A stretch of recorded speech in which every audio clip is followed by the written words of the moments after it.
all we are saying is give peace a chance. O trabalho, que antes era como um esporte, torna-se um peso. Comerás o pão com o suor do teu rosto.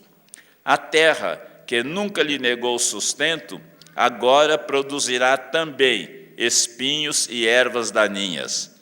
A mulher, que ao surgir ao lado do homem, foi acolhida com entusiasmo. Agora sim, Senhor, osso de meus ossos, carne da minha carne, passa a ser apontada como a culpada pela desgraça do homem.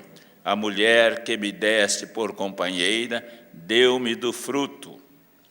O irmão Caim elimina por inveja seu próprio irmão Abel. É o desequilíbrio total, embora não definitivo, porque o Criador não vai permitir que sua obra seja destruída. Ele vai indicar um caminho de volta ao paraíso, um processo longo e penoso de recuperação em que a humanidade vai aprendendo que o caminho da felicidade não passa pelo orgulho ou pelo egoísmo, mas pelo amor. O egoísmo escraviza, o amor liberta. E para que nunca mais faltasse essa lição aos humanos, o próprio Deus quis dar o maior exemplo de amor, encarnando-se e vindo habitar entre nós. Talvez a palavra mais forte de toda a história humana seja esta do capítulo 1 do Evangelho de João. O Verbo se fez carne e veio habitar entre nós. Não existe, pois, coisa mais importante a fazer em favor da humanidade que ajudá-la a descobrir Deus amor em nosso meio e ao nosso alcance. Ele, vindo habitar no meio de nós, não veio ensinar uma nova religião.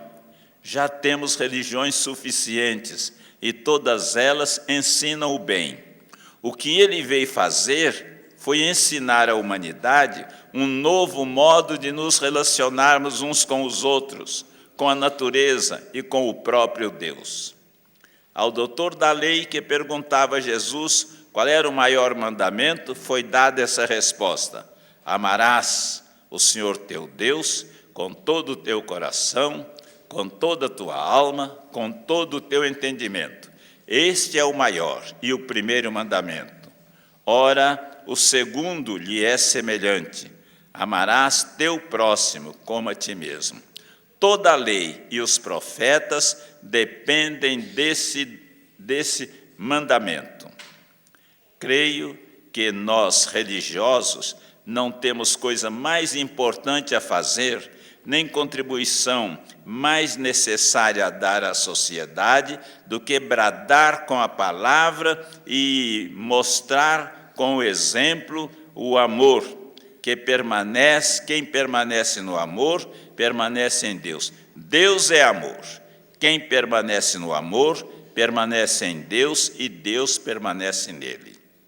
E quanto ao restante da criação, ninguém melhor do que Francisco de Assis, com razão invocado como patrono da ecologia, para manifestar o amor com que devemos cuidar de toda a natureza. Toda ela é nossa irmã, porque saída do mesmo Criador e Pai. É o irmão Sol, a irmã Lua, o irmão Fogo, a irmã Água. Precisa de mais para o mundo voltar a ser um paraíso? Infelizmente, não foi esse o caminho trilhado pela humanidade através dos tempos. Após ter caído na tentação do inimigo, que lhe sugeria desobedecer para ser igual a Deus, o homem não soube conservar pura a obra de Deus e a maculou duplamente. Usou-a desordenadamente e usou-a contra a destinação original que lhe fora atribuída pelo seu autor. Foi uma dupla poluição, cujos efeitos negativos sempre se fizeram sentir. As consequências mais graves, porém, ainda estão por vir e serão uma terrível herança para as gerações futuras se não acordarmos em tempo de impedir sua instalação. São elas: uso desordenado da natureza. Os detritos industriais são responsáveis pela morte de toneladas e toneladas de peixes em nossos rios e lagos. Em consequência do desmatamento, inúmeras nascentes estão secando e córregos que alimentavam os rios já não existem mais, acentuando o assoreamento dos rios maiores, como São Francisco. Muitas de nossas praias estão poluídas e tornam-se impróprias para seus possíveis frequentadores. A devastação das florestas, além de provocar a erosão do solo, acarreta o desequilíbrio ecológico, causador de estiagens e de inundações, diminui o oxigênio da atmosfera e destrói grande parte da flora e da fauna. Animais selvagens começam a aparecer em ruas de nossas cidades, alertando-nos que seu habitat está sendo destruído. Teme-se uma invasão maciça de pragas, porque estão desaparecendo os pássaros, que sempre foram responsáveis pela destruição de grande quantidade de larvas e de insetos.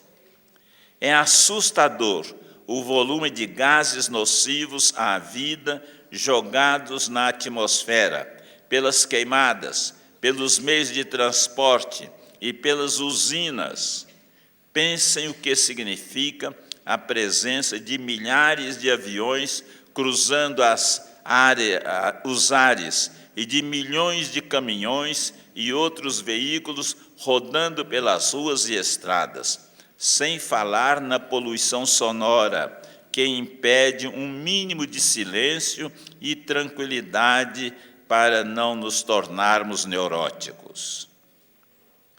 Uso da natureza contra a sua finalidade. Se ao menos fosse possível dizer que todo esse uso desordenado está produzindo melhorias sensíveis para a vida do homem, talvez se pudesse justificá-lo. Mas aqui é que está o pior. A destruição da natureza não se faz em vista do bem comum, mas para o interesse de uma minoria.